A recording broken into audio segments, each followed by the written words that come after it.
It's been 70 years since colonial India gained its independence from the British and was divided into two separate states. But what should have been a triumphant moment for both countries was marred by mass murder and mayhem.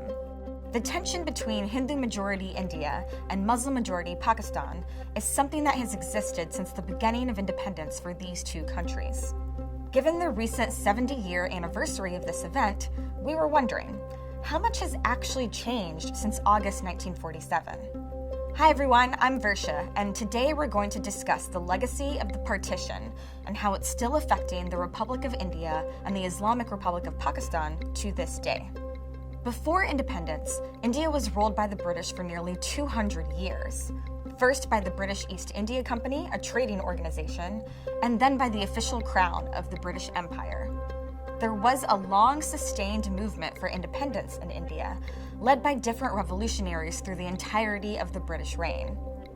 It culminated most famously with Mahatma Gandhi and his non-violent campaign of civil disobedience, which swept much of the region along with existing revolutionary movements. In 1947, the British finally gave up their control of the territory, and a complicated legacy was born. The Indian Independence Act 1947 established India and Pakistan as two different states, primarily on the basis of religion.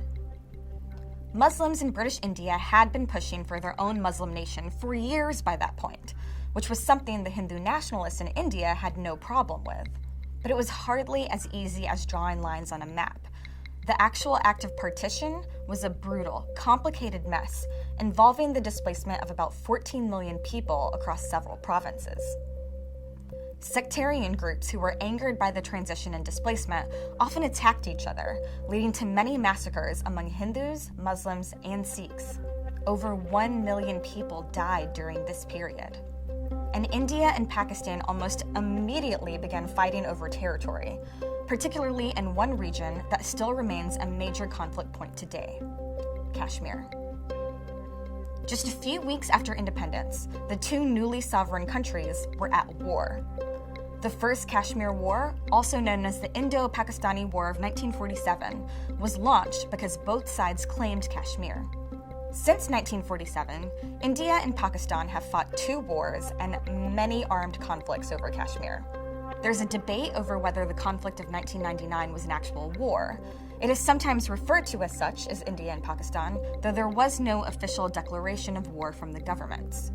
Regardless, Kashmir remains the biggest point of geopolitical conflict between the two countries, and the number one reason for why they've gone to war.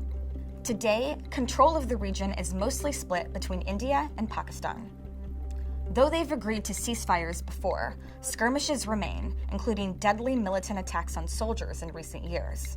To complicate matters, China has become involved in part of the dispute, claiming a portion of the region for themselves. As if all of that weren't enough to keep tensions running, let's throw in something big: nuclear weapons. India completed its first successful nuclear bomb test in 1974. Though at the time they claimed it was a peaceful test, it only served to accelerate the arms race between India and Pakistan. Also, in a definite moment of irony, that bomb was codenamed Smiling Buddha. Pretty sure Buddha would not approve. By 1998, both India and Pakistan were successfully testing nuclear weapons. In 1999, the Indian government declared they have a no first-use policy and that their nuclear arsenal is mainly for deterrence. However, should that fail, they said they will use them in retaliation for a nuclear attack. Current Prime Minister Narendra Modi has said he is committed to the no first-use policy. Though both India and Pakistan have signed the Chemical Weapons Convention, neither of them have signed on to the Nuclear Non-Proliferation Treaty. Currently, India is estimated to have 110 nuclear weapons, while Pakistan is estimated to have 130. So 70 years later, what are the attitudes like among Indians and Pakistanis today?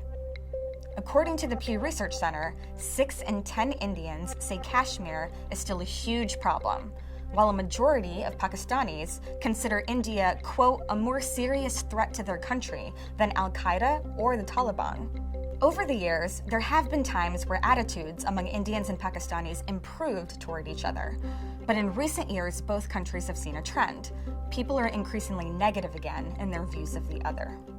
The most recent surveys say only 10% of Indians have a favorable view of Pakistan, while only 14% of Pakistanis have a favorable view of India.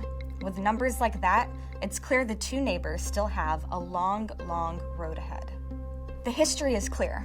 Conflict between India and Pakistan was probably inevitable based on how they were divided. But what can the countries do now to keep the peace? Let us know what you think in the comments below. Thank you for watching Now This World, and don't forget to like and subscribe.